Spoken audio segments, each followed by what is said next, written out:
So there are many different vehicles in War Tycoon which are actually very unique. However, there are some vehicles in the game that do seem to be quite inaccurate in a sense of in terms of how they are actually in real life compared to how they are also in game. So in this video guys, I'll be talking about a few cool design inaccuracies which I have noticed with a few vehicles in War Tycoon. If you'd like to see a part 2 for this, then I'll happily do some kind of video like this, but you do gotta let me know in the comment section down below what vehicles you do find quite inaccurate. So anyway, let's just jump right into it. So firstly, we all know what I'm going to be talking about. Of course, it's going to be the F-35. Now, I do actually have a few problems with the F-35, but first, let's talk about the overall design that the F-35 does seem to be having in the game. A lot of people do find it inaccurate, but also they do find it quite ugly. Like, for example, the cockpit doesn't really fit, the coloring doesn't really fit this well, the F-35 could be changed in those kind of ways. However, the most important details which people do have actually not liked and noticed is the fact that when the F-35 was actually made inside of War Tycoon, it has been given the veto mode, which was the first vehicle ever to be getting a veto mode. However, the problem with this is that it does have an internal gun and it also has veto at the same time. Do you understand what I'm coming from? It literally just has two versions of the F-35, which is the A and B, literally being swooped into one, which doesn't really make as much sense, but I think the developers just took not as much time to actually create the F-35 while they were working on. I believe they probably rushed the update, or they just kind of missed one very important detail. But that's totally okay, but I would like to see the F-35 some kind of rework as the future comes in, because a lot of people don't really like how it looks and how it actually functions. But again, it's a really cool vehicle, it just needs a few changes. So the next vehicle on this list that we have right here is going to be the Boxer CRV. And the Boxer CRV is overall pretty cool and actually really neatly made and done. However, it does have one feature in the game that we cannot actually use as much, which I'm going to be showing you guys. So the Boxer as of now only has two weaponries inside the game, that being the main cannon and also being an armor-piercing gun. However, it does also have one more very interesting detail if I do go ahead and get out.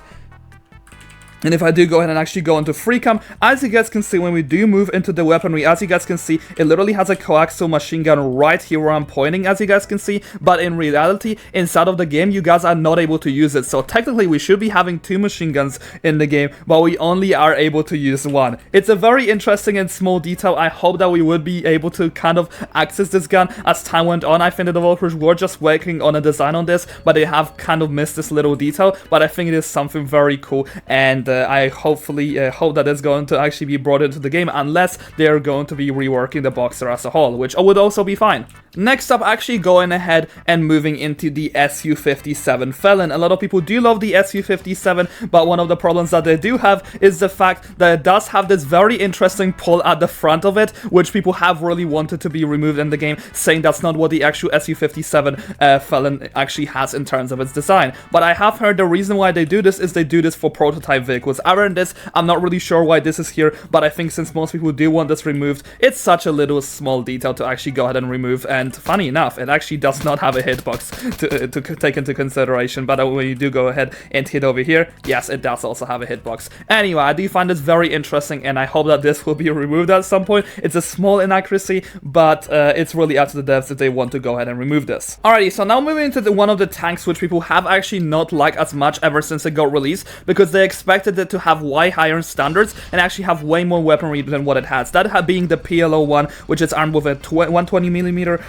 cannon, and with this it also has two machine guns and an explosive gun. But funny enough, on the sides it does actually have grenade launchers, and that's the funniest part about it all. But in reality, inside the game, there is no such thing as grenade launchers, which have just not been added. And it's a little sad that they haven't put as much time into actually giving this thing grenade launchers. It will be very cool to actually have this in the game, and I think by now it's really easy to go ahead and rework and actually add into the game. Since we do have drone launchers, they could make the drone launchers work very similar to the likes of the grenade launchers. They could pretty much just code it into kind of one, while making them slightly different from another, or they could also reuse older weaponry from maybe stuff like the let's take a look at what we have over here. They could reuse older weaponry from something like the laser APC, or using their rockets, but of course shrinking the size down a little bit and pretty much just doing a similar kind of damage. I think that would be very cool. But other than this, I really do like the PLO-1, and I wish it to be having its grenade launchers like it does actually have in real life design. Now, the last vehicle on this list which I'm going to be talking about is going to be the F4 Phantom, and the problem that I do have with it is the fact that its bombs are actually not very accurate, because as you guys... Wait, hold on, what the hell just happened? Okay,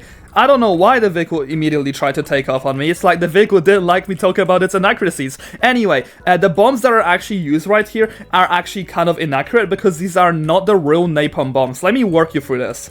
Because most of the bombs that War Tycoon does actually want to use inside of the games are actually the Mark 84 bombs, which are used in pretty much every single design. And when we do see the F4 Phantom, it pretty much just have a smaller redesign in terms of coloring, and it pretty much just follows the same trend as the Mark 84. But then on the other side, the real napalm bombs are actually way different, and they're not the ones that have been used on the F4 Phantom. But yeah, that is all I have for you guys in today's video. Let me know in the comment section down below of maybe another top 5 list of the most inaccurate vehicles in War Tycoon, or some designer problems which you guys have noticed. I really like doing these videos because I find them quite unique and it is very interesting to go ahead and talk about. Anyways, that's all I have for you guys in today's video, and let me know if you'd like to see a part 2 or even make a series for this. I'll see you later. Thank you so much to my channel members.